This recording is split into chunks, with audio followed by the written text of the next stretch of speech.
So, welcome back to another episode. And I've wanted to do this one for a long time, and it is my top 10 console strategy games.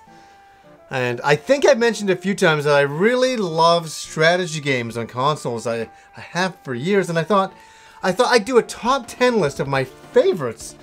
But I thought that I'd do it in a different type of way. That I would do my favorites, but in the order that I played them.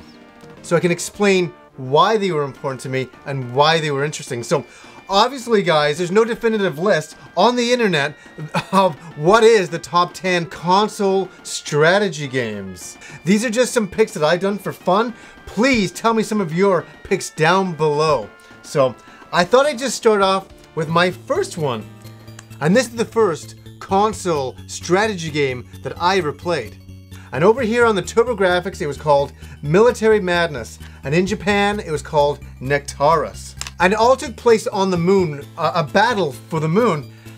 And this is the first time that I ever saw, moving my forces in a hexagon, pattern, almost like chess. And you had fighters and tanks, and I just thought this was totally different than I'd ever played. Usually, it was always an action type of game. But I would move my forces and go up to the enemy and then attack them like a chess game. And I could see my forces attack and see my percentages and how I was doing, terrain, stuff like that. It was totally novel to me. And I played this game for hours. It helped me get used to playing a strategy game because you really have to think a lot different. You have to be very careful where you position your troops and where you gamble, where you don't gamble, and stuff like that. And then I discovered the two-player mode with my friend Swagger. And we became he had a copy at his house, and we became so good at the game. We would fight against each other all of the time. And we had this legendary battle where I decimated him so much that he had one troop left, which was in Military Madness is known as a Charlie. And I surrounded all of my forces around him to completely humiliate him. I never let him live that down. The next game I'm gonna pick, number 9, is Warsong on the Genesis. Now, this is known as Langrisser in Japan, a very, very popular series of strategy games that were ported to nearly every system from the PC Engine onwards. It was quite wild how big Langrisser was, and this was the only game that we got over here. Now, different than Military Madness, this game was all about your commanders, relying on your commanders, picking your forces, and sending out your forces to attack. So in this game, commanders gain experience and can level up different classes through each scenario. During the game, you meet new commanders, but if any of your commanders die in battle, they're gone for good. This was a brand new concept for me, and one that drove me absolutely insane because I did not want any of my commanders to die. I got to the end of the game, and the only way I could do it was by sacrificing 2 of my commanders, and it just totally bummed me out. I became so attached to these characters. I'd gone through so many scenarios, and I was like, I can't bring you back because I can't do that battle again. I can't, and there were sometimes I couldn't do the battle without the commander dying at the very end of the game. I've never had a chance to talk about Warsong before, but in high school, this was the big strategy game for me. I played this every single night. I lost many, many hours of sleeping because of it. The next game is a favorite of mine. I'll class this as number 8. And I won't show it because Sega is such a bunch of fucking assholes about this series. They removed all of the Shining Force videos from YouTube. They removed quite a lot of them. So I will not show the game because of that fact, and I won't even show footage of it, but I will talk about the game, and I love the game. I was really lucky back in the day. A girlfriend of mine bought me a copy for my birthday, and it was just fantastic. And what I really liked about it was the graphics were so cartoony that it was kind of like Military Madness and Warsong. You moved around, around a hexagon map, but when your characters got into combat, boom, it looked like an anime. Your character moves up and attacks the monster, and it just looks fantastic. That was something that was like, holy cow at the time. I know nowadays it's a hard concept to wrap your head around, but honestly, back in the day, these battles were unbelievable looking. Now, also different is you don't have troops. You just have individual characters that can level up. What a lot of people don't know about is the creators were influenced by Dragon Quest when they created this game. Also, the music is especially good for the Genesis. Very, very catchy tunes that I have found myself listening to over the years. Definitely the battle theme and the overhead music. Just so catchy. Some great sequels came out, as in Shining Force 2, and there was also the CD games as well. And also over the years, there's been a lot of other Shining games that have really gone away from the strategy elements of the original series. But a true classic, absolutely. Now, the next game we didn't get right away. It was on the Super Famicom by Squaresoft, and that was Front Mission. And there was a Japanese mall by me, and I went there one day, and they had the soundtrack to the Super Famicom version of Front Mission, and I bought the soundtrack, and I listened to the soundtrack for years, and I really loved it, and I never got a chance to play the game until a friend of mine, my friend Andrew, he had a Game Doctor, and he had downloaded the Japanese ROM onto these little cards, and he loaded it up for me when he was visiting one time, and I got a chance to play Front Mission. And it's an overhead strategy game, but with mecha. And it was, at the time, the be-all, end-all mech game. Strategy game. Really something else. Character designs that are just unbelievable as well. But we didn't get this version of Front Mission until 2007 on the DS. We finally got a DS version, so if anybody's interested, you can pick this up, still out there. But strangely enough, the very first Front Mission game we ever got was back in 2000, and it was Front Mission 3 on the PlayStation 1. Highly recommend Front Mission. Next up is a Japanese exclusive that never came out here on the PC Engine, Macross Eternal Love Story. Now, this came out in 1992, but I never got a chance to play it until 1995. I'd come back from England. I went to a local anime store that I was, I used to visit quite a bit. And there they had this game, and I rented it. Can you believe it? I rented this game. It was really wild. Now, one thing I'll say about the game that is really cool, and to its credit, is that I was able to play quite a lot of this game. I was surprised. The menu system was as simple as Military Madness to me, so I could move my Valkyries around. And this is based on the anime Macross. And so you're up against the Zentradi forces in it, and you're using fighters that can transform into robots and Gurwalk mode and all that kinds of stuff, or Guardian mode. Very cool because I love Macross so much, and to hear the music was just fantastic. And the cinematics were awesome.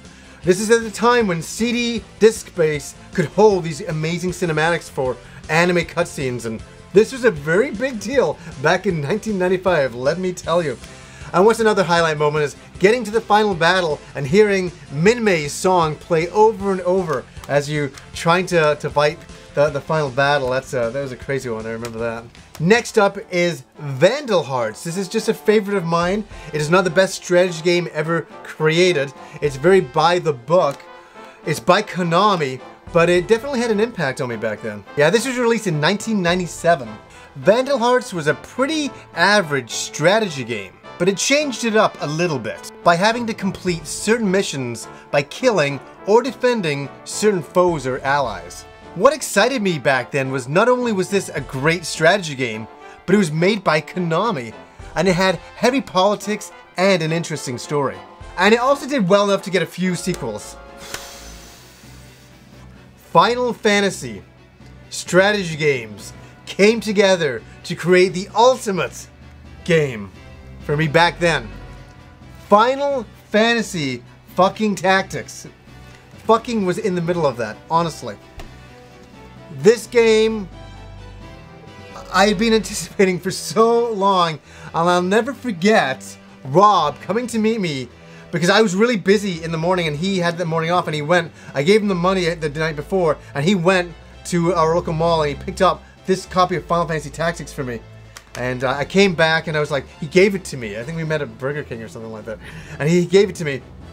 And I'm like, oh my god, it was like the biggest deal in the world to have Final Fantasy Tactics. So a lot of character types are back, like the Black Mages and things like that. So It really was Final Fantasy characters in a strategy game, and at the time the graphics were unbelievable. They were so good. I spent so many hours leveling up my characters. But I'll tell you one thing about the game drove me crazy. There's not many strategy games that really pushed me over the edge like Final Fantasy Tactics did. I remember playing 20 hours in and getting to this boss, and I couldn't exit out of the boss. I can't even remember now, but it just annihilated me. And I'm like, okay, I need to go and level up, but I couldn't. I remember trying to do the battle over and over and over again, using all of the characters I had, and none of it was enough. Oh, man. But anyways, Final Fantasy Tactics is unbelievable with, I haven't said this, a soundtrack that is timeless. This game came out in 1998, but the soundtrack is so incredible all these years later. If you're not interested in the game, listen to the soundtrack. Please do yourself that favor. Next up is Tactics Ogre, another game that was released in 1998, and I could not find it for the life of me. I really had to clear these shelves one time, but it's lost in the shuffle of things. But it was originally a Super Famicom game released in 1995. And that was a spiritual successor to the Ogre Battle franchise. The gameplay consists of moving characters around on a grid system in according to their individual stats and leveling up your classes. The game allows for many different story choices, and as such has multiple endings based on your decision through the game. The story is told in a series of pretty cool cutscenes. Also, the game remixes the Super Famicom music for some incredible scores that are very memorable. The game has become very hard to find, and is very expensive still on eBay. I think it's in the $70, $80 range nowadays. But there was also, for people who are interested in this kind of thing, there was a Queen song called Ogre Battle. Next up is the Advance Wars series that came out on the Game Boy Advance and on the DS. Now this series was originally Japan only, known as the Famicom Wars. The series debuted in 1988 on the Famicom, and later sequels came out on the Game Boy Advance, Super Famicom, and Game Boy Color. It was created by Intelligent Systems by Nintendo. In 2001, we finally got the series now known as Advance Wars on the Game Boy Advance. Yeah, and this was my first entry into the series, but it reminded me of Military Madness, so I jumped in and loved it. I love the cartoony look of it. I invited my friend Swagger over because I said, it's exactly like Military Madness. We played on that, and I just annihilated him as well. He was never happy about that. Now, here's a series I really, really love, and that is the Fire Emblem series. My first experience to the series was in 2003 on the Game Boy Advance, but the series started back in Japan on the Famicom in 1990 by Intelligent Systems. Same guys who did Advance Wars. Yeah, it's really known for its deep storyline and characters. I'm telling you, Fire Emblem pushed ahead for console medieval turn-based games. Yeah, your characters and troops can gain experience, level up, and then you can buy new weapons. And also, if your main character dies, they're gone for good, so it's a lot like Warsong in that way. As much as I loved the Game Boy Advance game, it really was Fire Emblem Path of Radiance on the GameCube in 2005. This game cemented my love for Fire Emblem. I just thought it was the most awesome game I'd ever played, like strategy game. I really fell in love with the characters, the music, just the whole storyline. It was really excellently done. And I've never liked a Fire Emblem game as much as I have Path of Radiance. Now the series is so big in Japan that Roy and Marth obviously made it into Smash Brothers, and that's a big reason why we ended up getting Fire Emblem. We're kind of lucky in that area, because I think a lot of people are like, who the hell are those characters? And they're like, yeah, we better bring this game over here. So great series. I love Fire Emblem. I'm looking forward to some of the future releases on consoles on the Nintendo Wii U. It should be very, very exciting. So wow, guys, so that is my top 10 console strategy games, and I gotta admit, I just looked here and I'm like, wow, they're all Japanese, but I do love Japanese games. I'm a big fan, but I want you guys to definitely leave your top 10 lists down below of your favorite strategy console games that were released on consoles. I'm very, very interested in hearing them and hearing some of the games that you grew up with and loved. So anyways, guys, until next time.